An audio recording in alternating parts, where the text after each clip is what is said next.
What's going on, everybody? What's going on, everybody? Welcome to the Fourth and Goal Sports Show. I'm your host, Tyrus Wilson. The NFL draft was exciting. It was spectacular to watch.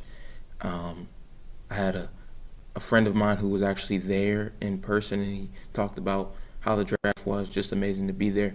But overall, the 2024 NFL draft for my Washington Commanders was spectacular. It was spectacular. I wasn't pleased with every pick, but we got our franchise quarterback. That's the bottom line. We got our franchise guy in Jaden Daniels, LSU Heisman Trophy winner, successful, star, electric. He has all the tangibles. That pick, it's A+. It's A+ for the Commanders. It's A+ because you needed that franchise guy. And yeah, we've been in this position before. We've been in this position where we've drafted a quarterback and we thought that was going to be the guy and it didn't work out. Yeah, we've been there. But this time around, I think we got the right guy in Jaden Daniels. I really believe that. Adam Peters, Dan Quinn, Josh Harris, the whole front office, they knew for months. This is per them, not me. They knew for months who the pick was going to be. It was going to be Jaden Daniels all along. And, I mean, how can you not say it's going to be? When you look at this quarterback class, you got Caleb number 1, and right at number 2, you got Jaden Daniels. That's the way I see it. That's the way I see it, and that's the way it is. Point blank, period. We got our guy. We got our franchise quarterback, and I can't wait to see what he's going to do in his rookie year. Definitely believe he has a chance at Offensive Rookie of the Year. We shall see. Going to the second round, I'm not going to lie, guys. When I saw the moves we made in the later rounds, I was kind of disappointed initially. I was initially very disappointed. I saw with our second round pick, we selected Jon Newton, defensive tackle, Illinois. To be honest, I was not very fond of this pick. Not because of the player, because Jon Newton, he's one of the best defensive tackles in this draft, if not the best defensive tackle, for sure. But my displeasure with this pick was mostly because of the fact that the Commanders are already set at D-tackle. We didn't need to draft another D-tackle. We have Deron Payne. We have John Allen. Yes, they're getting older, but they're still young. They're still solid. They're still serviceable. And they're both star defensive tackles, point blank, period. Let's call it what it is.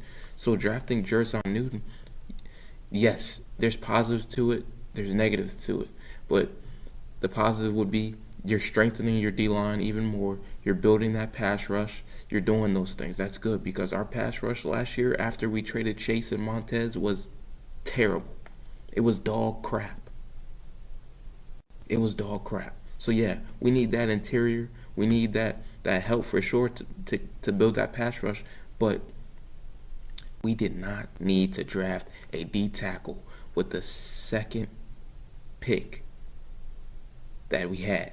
The second round, you draft a left tackle, and yes, it was unfortunate that a lot of the top left tackles were just getting swept away in the first round. That was very unfortunate for us, very unfortunate for some other teams as well, but point blank, period, Jon Newton, he's a dog, yes. He's going to be successful here. I believe that for sure. But second round pick, you use it on a D-tackle, we have much bigger needs. You have needs at wide receiver. You have needs at left tackle. You have needs all across the whole O-line because our O-line has been putrid for basically the last 3 years. And, you know, I just feel like there was better players available on the board. If I'm not mistaken, we traded back with Philly in the second round, gave them a chance to move up. What did Philly do with it? They utilized that. And it doesn't make any sense to me. We should have made those moves. We should have been perfectly fine in the spot we are and say, hey, we're going to go get a Cooper DeJean. We're going to go get a Kool-Aid McKinstry. We're going to go get Adonai Mitchell. We were in a perfect spot to get another star. And especially, and not just a star, but a player of need. It's rare. It's rare to have both, and we missed our opportunity. I'm not going to harp on it too much because Jon Newton, he definitely has big-time ability. He's going to be solid here. But this is giving me Fedarian Mathis vibes. Not going to lie. To me, this was a Ron Rivera draft pick. It was. Like I said, Jon Newton, nothing against him. He's a dog.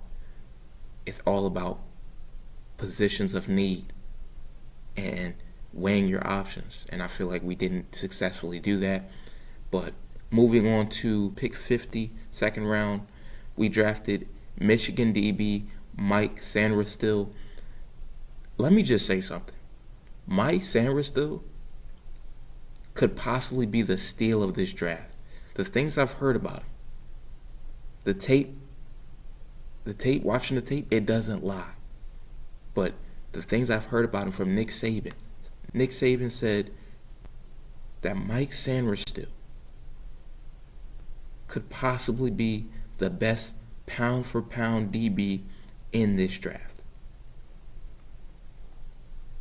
That means a lot. That means a lot. Coming from arguably the greatest head football coach in college football history, one of the greatest football coaches, period, of course. So hearing that, talking about Mike Sainristil, Michigan DB, that's big. That's big. And God knows we need all the DB help we can get because the DB room was burnt toast last year. It was burnt toast. So Mike Sainristil, welcome to the Washington Commanders. I can't wait to see what he's going to do on the field. I also heard, this is interesting here, I also heard that he wanted to get number 0. It's very unfortunate that Mariota has it. We'll see if he can work some things out, but it would go hard if Mike Sainristil had number 0. That would definitely go hard. And for sure, I want you guys to be on the lookout because we just got a steal. And he's going to do big things. I believe it. So far, that's the top 3 picks. Number 1, we draft. First round, number 2 overall, we draft Jaden Daniels. I would give that pick an A+. Then we go to number 2 overall, Jon Newton, D tackle. I'm going to give that pick a B- because even though, in my opinion, it was a reach because of our draft need, at the same time, he definitely should have been off the board at that point. You could even hear on the call where Adam Peters was saying, I can't believe you're still on the board. Dude, we're going to love to have you on our defense. Yeah, that's because he should have been picked. So that pick, I'll give it a B-. Then we go to Mike Sainristil. I'm going to give that pick a B- as well. Just so much potential. Can't wait to see what what he's going to do for this DB room because we need all the help we can get. And you see what Dan Quinn and Joe Witt Jr. are able to do for young DBs. Look what they've done to Trayvon Diggs, DeRon Bland. I mean, they've turned young DBs into stars, and they're great at developing young DBs. Hopefully they can do that for Forbes as well because he needs all the help he can get. He needs to put on as much weight as he can because the dude is very small. He's very underdeveloped, but with the coaching staff we have, getting drafted to this team as a DB has to be a dream because we got guys who can develop players, and you got to love that for Mike Sainristil. Our second round pick was tight end Ben Sinnott out of Kansas State. I really like this pick, I really do, but personally, Ja'Tavion Sanders was on the board. Me personally, I'm taking Ja'Tavion Sanders. That's the problem that I dislike with this draft.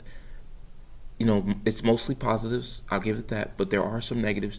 You got stars in this draft class. Studs. And the thing about it is, they're of need as well. Ben Sinnott, however you say his name, he's going to be a solid tight end, I believe that. But Ja'Tavion Sanders, I'm taking him over Ben Sinnott probably 10 times out of 10. Taking Sinnott, I get that, but Ja'Tavion Sanders was there. You take him, in my opinion, for sure. The Ben Sinnott pick, I'll give it a C+. He's a solid pick, don't get me wrong. I noticed that when GM Adam Peters was talking about what he could do for his development. He mentioned George Kittle. He mentioned some of the other tight ends he's been able to work with throughout his career. So hopefully, we can do some good with Ben Sinnott. And to be honest, he can't be much worse than some of the dudes we have in our tight end room now. So Ben Sinnott is going to be able to learn behind veteran Zach Ertz, and that's going to be good for his development. I can't wait to see what those two are going to be able to do. And, that Jaden Daniels connection with Zach Ertz and Ben Sinnott and to all of his tight ends. Can't wait to see that. And with our third round pick 67 of the third round, we drafted offensive tackle Brandon Coleman out of TCU. Right off the bat, the first thing that stands out, the dude is 6'6".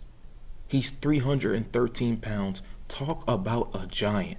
And to top that off, the man runs a 4.99. When we talk about linemen, a dude who's 6'6", 313 pounds, running a 4.9, that's impressive. So he has the strength, he has the durability, he has the speed, which is all great things. Because if you're running downhill, you got to get to your spot, you got to make a block, you got to make a move. And I love that downhill blocking. He's solid at that, but I think his strength, he's a great pass blocker from what I've seen on the film. I think he's a great pass blocker. He's a big body. He's going to be able to get his job done downhill. He's going to be able to get his job done uphill. Either way, it doesn't matter. It really doesn't matter. This guy is a solid tackle, and also he has flexibility. He can play guard, he can play tackle. So it's going to be interesting to see where they're going to have him play. I don't know if he's going to be the starting left tackle. That's a tall task as a rookie, but we shall see. I'm very excited for this pick. I'll give it a cool B- as well. Solid pick. I can't wait to see what he's going to do in this offense. And like I said with DB, we need all the help we can get on the O-line, all the help we can get. Going to our next pick in the third round, pick 100, we drafted Christian McCaffrey's brother.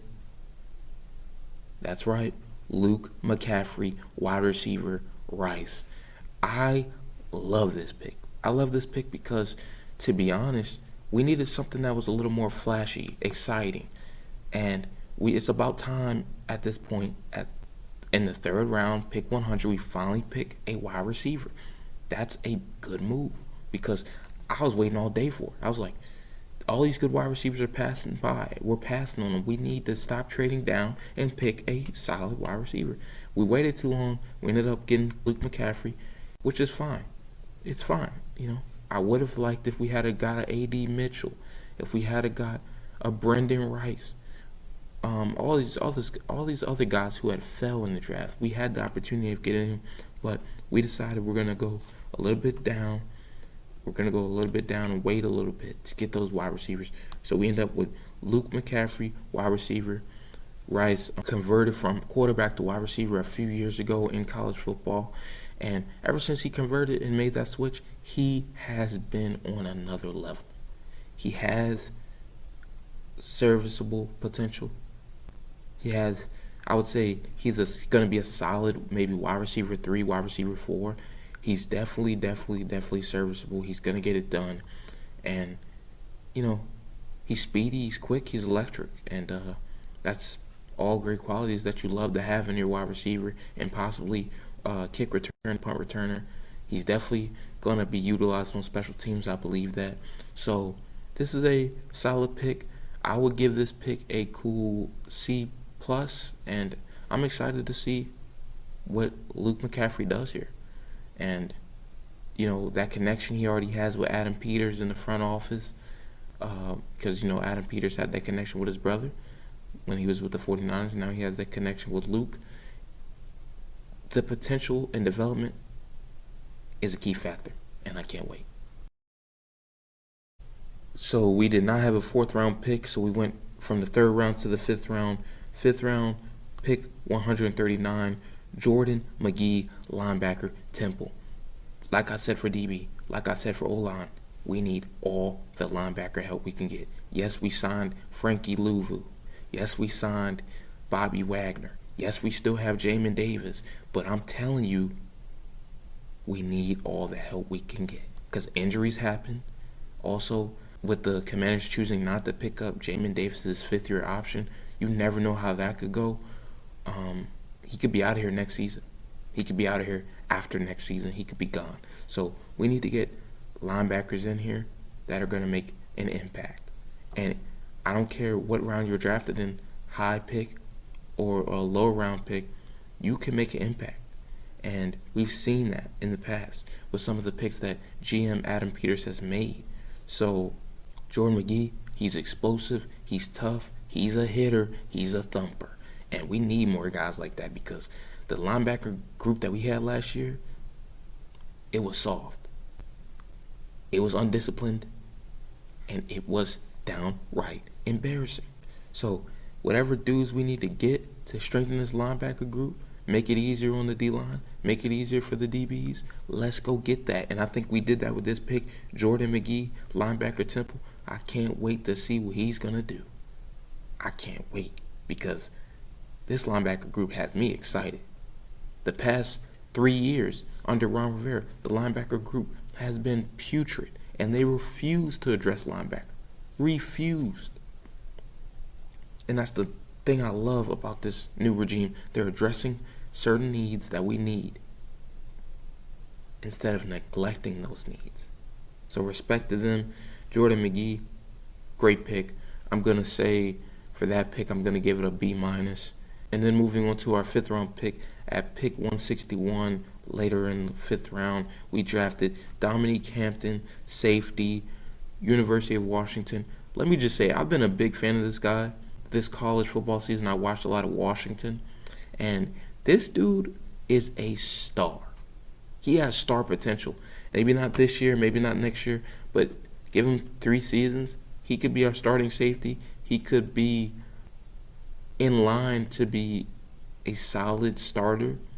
And to be honest, we got Jeremy Chin. We got some other guys in here, but we need all the safety help we can get as well because, like I said, our DB room as a whole, just overall, has been terrible. And there's also been a lot of injuries. So we need all the depth we can get. We don't need all the help we can get. And we need dudes who are going to fly to the football. That's what I see in Dominique Hampton. And I'm excited with this pick. I would give it a cool C+ for sure. And when you add in the upside that he brings to the game, it's a cool B-. It's a cool B-. And then going on to our 7th round pick, our very last pick of the 2024 NFL draft class, we drafted Javonte Jean-Baptiste, edge rusher out of Notre Dame. We need all the edge rushers we can get. We need all the edge rush help we can get. Just like I said for the other positions, our whole defense needs as much as help as it can get. So, Jean-Baptiste, dog.